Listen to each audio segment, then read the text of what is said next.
પ્રકરણ 14 આંકડાશાસ્ત્ર. ગઈકાલે આપણે અવર્ગીકૃત આવૃત્તિ વિતરણ કોષ્ટક વિશે જોયેલું. આજે આપણે વર્ગીકૃત આવૃત્તિ વિતરણ કોષ્ટક વિશે જોઈશું. એ પહેલાં આપણે અમુક પદો સમજીએ. વર્ગ એટલે કે ક્લાસ અથવા વર્ગ અંતરાલ. વર્ગ અંતરાલ એટલે કે ક્લાસ ઇન્ટરવલ. Class interval. મોટી સંખ્યાની માહિતી રજૂ કરવા માટે વાચક સરળતાથી સમજી શકે તે માટે જૂથોમાં ગોઠવવામાં આવે છે. એટલે મેં તમને વાત કરેલી તે 0થી 100 ગુણની વચ્ચે વિદ્યાર્થીઓના માર્ક આવે, દાખલા તરીકે 50 વિદ્યાર્થીઓના, અને એનું એમ જ મૂકી રાખું તો એનાથી કંઈ ખ્યાલ આવે નહીં. પણ એને જો હું વર્ગીકૃત કરી નાખું, એટલે કે 0થી 10 વર્ગમાં કેટલા આવે, 10થી 20 વર્ગમાં, 20થી 30, 30થી 40, તો એ વર્ગીકૃત એટલે કે 0થી 10, 10થી 20, 20થી 30 એને વર્ગ કહેવામાં આવે છે. બરાબર? અથવા તો વર્ગ અંતરાલ તરીકે ઓળખવામાં આવે છે. ચાલો આપણે લખીએ. તમે પણ મારી સાથે લખતા જજો. મોટી સંખ્યાની માહિતી રજૂ કરવા માટે વાચક સરળતાથી સમજી શકે તે માટે જૂથોમાં ગોઠવવામાં આવે છે. આ જૂથોને વર્ગો અથવા વર્ગ અંતરાલ કહેવાય છે. એટલે 0થી 10, 10થી 20 આ શું કહેવાય? વર્ગ અંતરાલ.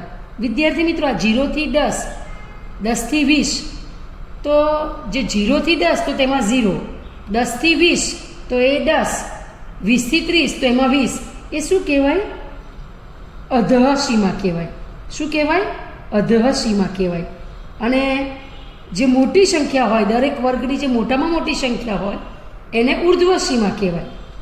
અને એ બે વચ્ચેના તફાવતને એટલે કે ઉર્ધ્વસીમા અને અધઃસીમા વચ્ચેના તફાવતને વર્ગ લંબાઈ કહેવાય. બરાબર? તો એના વિશે આપણે જરા લખીએ. પહેલું શું લખીએ આપણે? વર્ગ લંબાઈ. Class size. Class size. બરાબર?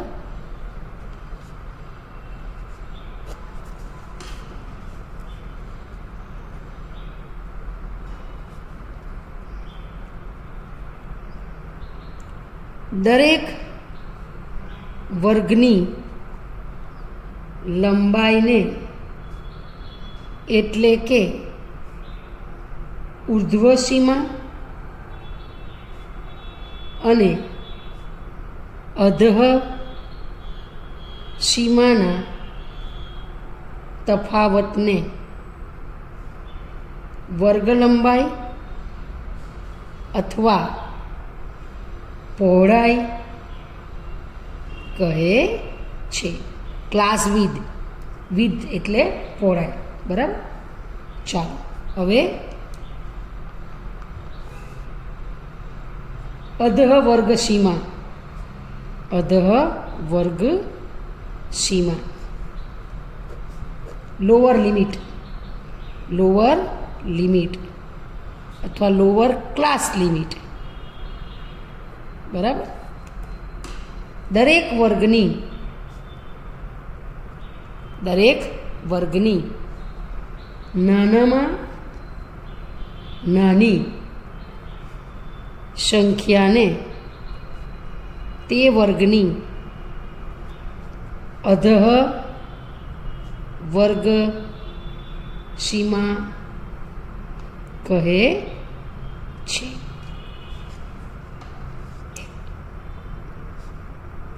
ઉર્ધ્વ વર્ગ સીમા, upper class limit, upper class limit.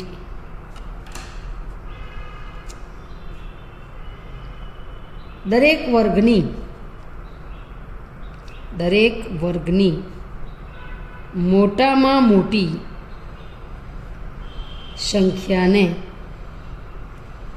ઉર્ધ્વ વર્ગ સીમા કહે છે. બરાબર. અને વર્ગીકૃત આવૃત્તિ વિતરણ કોષ્ટક, grouped frequency distribution table, grouped frequency distribution table. ચાલો, દરેક વર્ગની સામે તેની આવૃત્તિ રજૂ કરતા કોષ્ટકને વર્ગીકૃત આવૃત્તિ વિતરણ કોષ્ટક કહે છે. આ કોષ્ટકમાં બે પ્રકારના વર્ગો હોય છે. વર્ગો બે પ્રકારના હોય છે: પરસ્પર અનાચ્છાદિત અને સતત વર્ગો. એટલે શું વિદ્યાર્થી મિત્રો? દાખલા તરીકે એક વર્ગ 1 થી 10, બીજો 11 થી 20, પછી ત્રીજો 21 થી 30. જોજો, 1 થી 10 પહેલાં હું જે બોલી ગઈ તે કયા હતા ખબર? 0 થી 10, 10 થી 20, 20 થી 30, 30 થી 40. તો આને સતત વર્ગો કહેવાય. જ્યારે ઘણી વખત વર્ગો આવા આપેલા હોય 1 થી 10, 11 થી 20, 21 થી 30 વગેરે. બરાબર. એટલે એને પરસ્પર અનાચ્છાદિત વર્ગો તરીકે ઓળખવામાં આવે છે. બરાબર. એટલે એના વિશે આપણે જરા લખીએ અને સમજી જશો તો પણ ચાલશે કે જ્યારે, એટલે અહીંયા લખી કાઢીએ આપણે પહેલાં. પરસ્પર અનાચ્છાદિત વર્ગો. જ્યારે વર્ગો એ પ્રકારના હોય કે કોઈ પણ વર્ગની અધઃવર્ગ સીમા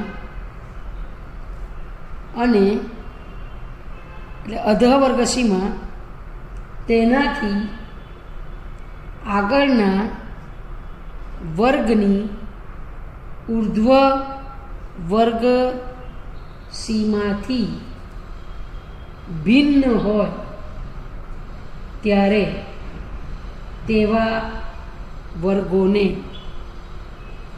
પરસ્પર અનાચ્છાદિત વર્ગો કહે છે.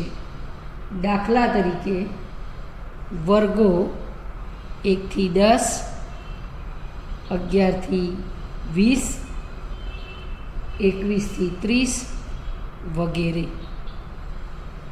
અને બીજા કયા?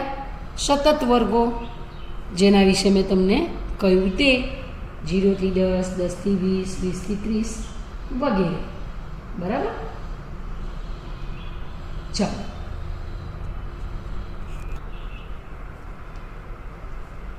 સતત વર્ગો.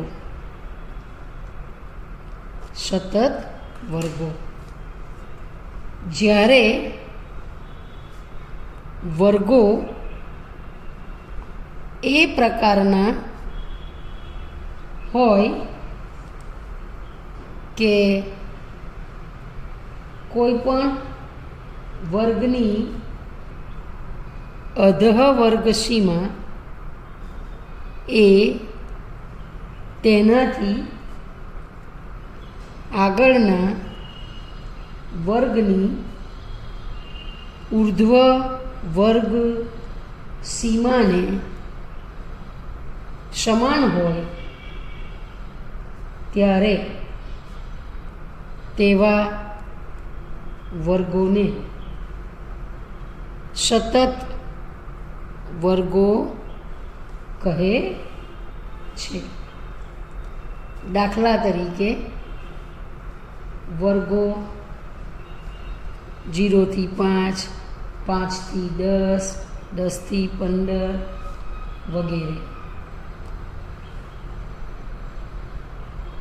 આના માટે નિયમ છે, સતત વર્ગ માટે નિયમ છે કે તેમાં ઉર્ધ્વ સીમાનો સમાવેશ થતો નથી. એટલે કે 0 થી 5 તેમાં 5નો સમાવેશ નહીં થાય. એટલે 5નું અવલોકન હોય તો તે તમારે અહીંયા 5 થી 10માં જ મૂકવું પડે. તેને તમે 0 થી 5માં મૂકી શકો નહીં. બરાબર? આ ખાસ તમારે ધ્યાનમાં રાખવાનું છે. બરાબર? ચાલો, પાછું એવું પણ છે કે પરસ્પર અનાચ્છાદિત વર્ગોને સતત વર્ગોમાં ફેરવી પણ શકાય. બરાબર? એમાં પણ ફેરવી શકાય છે. એના માટે શું કરવું પડે તે પણ આપણે જરા જોઈ લઈએ. બરાબર? ચાલો આપણે લખીએ. સતત વર્ગો માટે નિયમ છે, આ ખૂબ જ અગત્યનું છે. નિયમ છે કે તેમાં વર્ગની ઉર્ધ્વ વર્ગ સીમાનો સમાવેશ થતો નથી. એટલે કે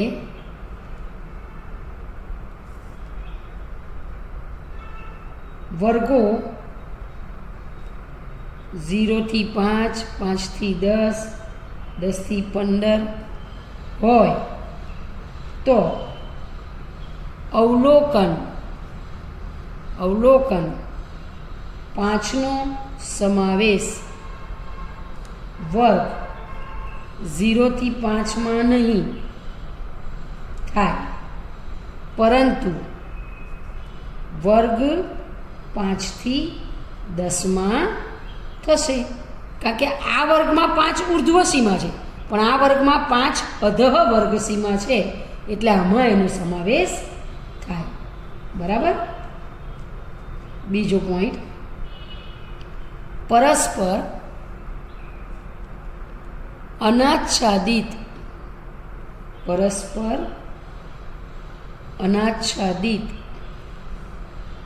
વર્ગોને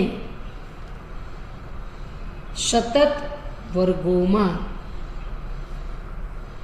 ફેરવવા માટે કોઈ પણ વર્ગની ઉર્ધ્વ સીમા અને તે પછીના વર્ગની અધઃ સીમા વચ્ચેનું અંતર શોધીને તે અંતરનો અડધો ભાગ દરેક વર્ગની ઉર્ધ્વ સીમામાં ઉમેરવામાં આવે અને અધઃ સીમા માંથી બાદ કરવામાં આવે છે. જરા જોજો, આપણે પરસ્પર અનાચ્છાદિત વર્ગો જોયા.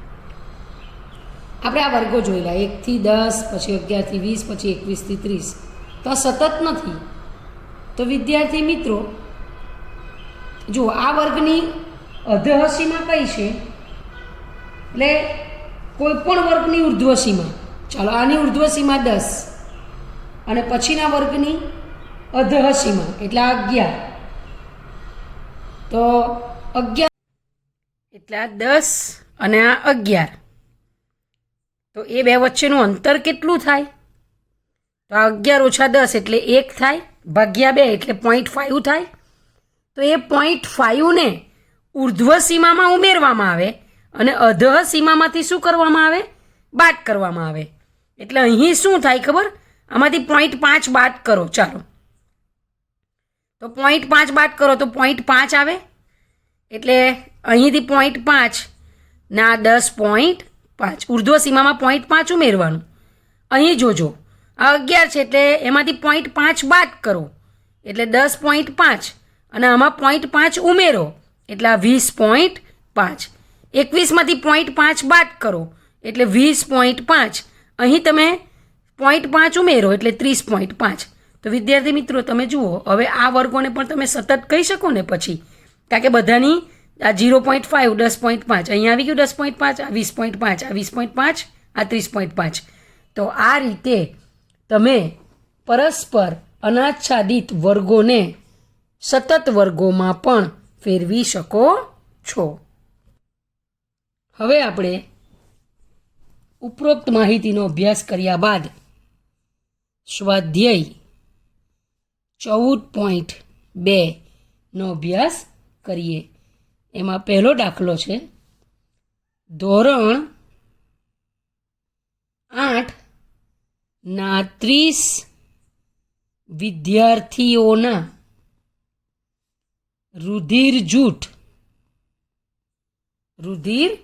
જૂથ એટલે કે blood group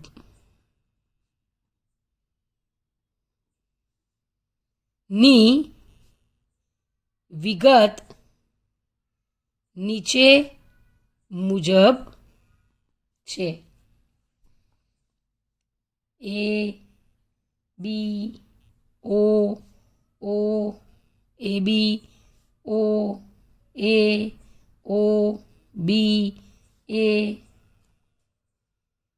O, B, A, O, A, AB, O, A, O, AB, B, A, O, B, A, B, O. આ માહિતીને આવૃત્તિ વિતરણ કોષ્ટકના સ્વરૂપમાં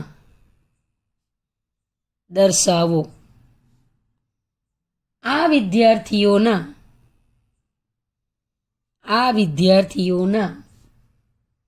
રુધિર જૂથમાં કયું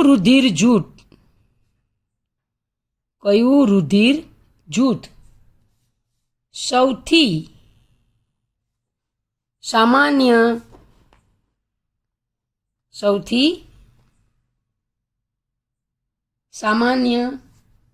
છે અને કયું રુધિર જૂથ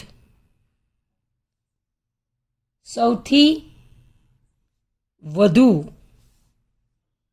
અસામાન્ય છે, એ આપણે શોધવાનું છે. આમ તો તમારે આને શું કરવું પડે? આટલી ઓછી સંખ્યા હોય તો તમે કરી શકો, પણ આવૃત્તિ ચિહ્ન પણ દર્શાવવા પડે અને આવૃત્તિ ચિહ્ન દર્શાવવા બાદ એની સામે સંખ્યા લખવી પડે. આપણે પણ એવી રીતના જ કરીશું. તમે ડાયરેક્ટ પણ ગણીને લખી શકો અહીંયા કે એ કેટલી વખત છે, 1, 2 3 4 5 6 7 8 9, તો 9 વખત છે એટલે એ ગ્રુપ 9 વખત એવું પણ ડાયરેક્ટ લખી શકો. બરાબર. અને પછીના દાખલામાં હું તમને બતાવીશ કે આવૃત્તિ ચિહ્ન પણ કઈ રીતે દર્શાવી શકાય. તો 4ની જ વાત કરવાની છે ને, કે આપણને ખબર છે કે બ્લડ ગ્રુપ 4 જ પ્રકારના આવે, એ, બી, ઓ અને એ બી. બરાબર. આવૃત્તિ ચિહ્ન દ્વારા પણ થઈ શકે, અને આમાં ઓછું છે ને 4 જ છે એટલે આપણે જાતે પણ કરી શકીએ આ રીતે કરીને પણ. તો અત્યારે હું એમ જ બતાવીશ તમને, અને બીજા દાખલામાં તમને આવૃત્તિ ચિહ્ન કરીને આપણે આવૃત્તિ શોધવાનો શીખીશું. બરાબર. તો આપણે આવૃત્તિ કોષ્ટક બનાવીએ. અહીંયા 4 જ ગ્રુપ છે એટલે બહુ પ્રશ્ન ઉપસ્થિત થતો નથી. રુધિર જૂથ કેટલું અને રુધિર જૂથ ધરાવતા વિદ્યાર્થીઓની સંખ્યા કેટલી. બરાબર.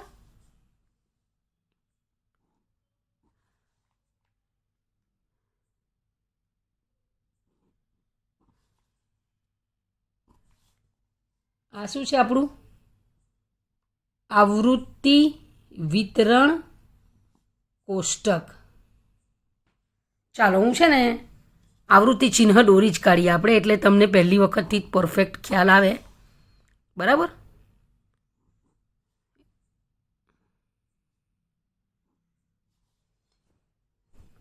ચાલો, રુધિર જૂથ,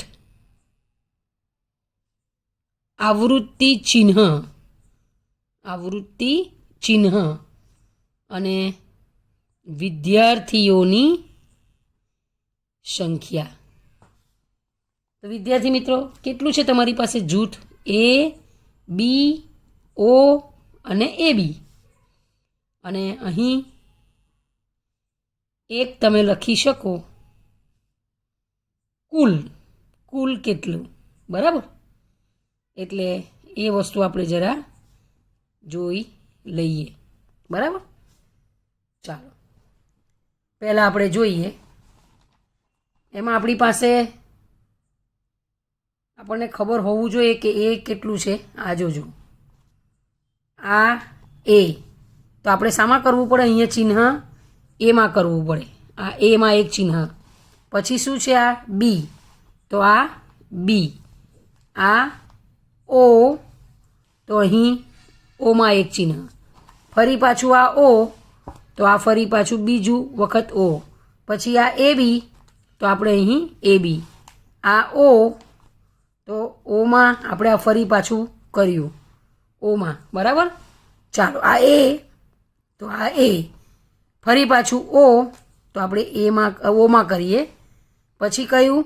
બી, તો અહીં આપણે બીમાં કરીએ. ચાલો અહીં એ, તો આપણે અહીં એમાં કરીએ. બરાબર. આ એમાં લીટી કરીએ આપણે.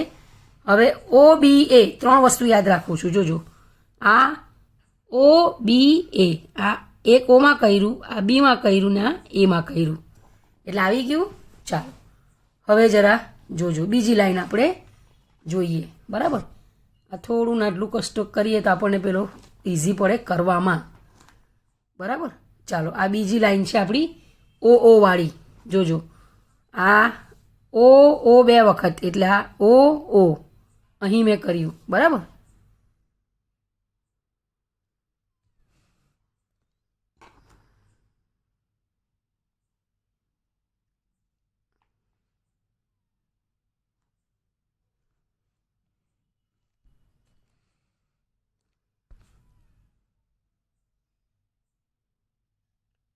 ઓ 2 વખત થઈ ગયું. બરાબર. તમારી પાસે રકમ છે જ, મારી પાસે પણ અહીં રકમ છે એટલે હું અહીંયા ડાયરેક્ટ રાખું છું. ચાલો ઓ 2 વખત કર્યું. પછી શું છે? એ, તો અહીં એ, આ એક 5 વખત, આ 5મી લીટી આ રીતે કરવાની. બરાબર ને? 4 કરવાની, 5મી આ રીતે, અને 5 ગણાય. એ બી એટલે અહીં. પછી ઓ એટલે અહીં. એ 2 વખત એટલે એ 2 વખત. ઓ 2 વખત એટલે ઓ, આ બીજી વખત ઓ. પાછું એ બી એટલે આ. બી એટલે અહીં. એ એટલે અહીં. ઓ એટલે ફરી પાછું અહીંયા. બી એટલે આ 5મું. બરાબર ને. ફરી પાછું એ એટલે અહીં, આ બી એટલે એક અહીંયા, અને ઓ એટલે એક આ અહીંયા. બરાબર. તો તમે અહીંયા જુઓ, આ 5 અને આ 4 9 વિદ્યાર્થીઓની સંખ્યા. એટલે એ બ્લડ ગ્રુપ ધરાવતા વિદ્યાર્થીઓની સંખ્યા કેટલી કહેવાય? 9 કહેવાય. બરાબર. બી બ્લડ ગ્રુપ ધરાવતા વિદ્યાર્થીઓની સંખ્યા કેટલી? 5 ને 1 6 એટલે આ 6. બરાબર. ઓની કેટલી? તો 12. બરાબર. અને એ બી કેટલા? તો 3. અને કુલ કેટલા છે જરા જુઓ, 9 ને 6 15 તો 18 ને 12 30. ને મેં કેમ પહેલેથી 30 લખી દીધા?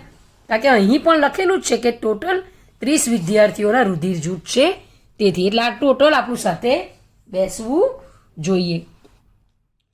કયું રુધિર જૂથ સૌથી સામાન્ય છે વિદ્યાર્થી મિત્રો? જે વધારે હોય તે સામાન્ય કહેવાય. તો આ 12 છે ને, એટલે ઓ રુધિર જૂથ સામાન્ય છે. અને કયું રુધિર જૂથ અસામાન્ય છે? જે ઓછું હોય તે. તો એ બી એ સૌથી વધુ અસામાન્ય છે. એ આપણે જરા લખી લઈએ. આવૃત્તિ વિતરણ કોષ્ટક પરથી સ્પષ્ટ જણાય છે કે રુધિર જૂથ ઓ સૌથી વધુ સામાન્ય છે અને રુધિર જૂથ એ બી સૌથી વધુ અસામાન્ય છે. બરાબર. તો આ રીતે આ દાખલાનો જવાબ આવે છે.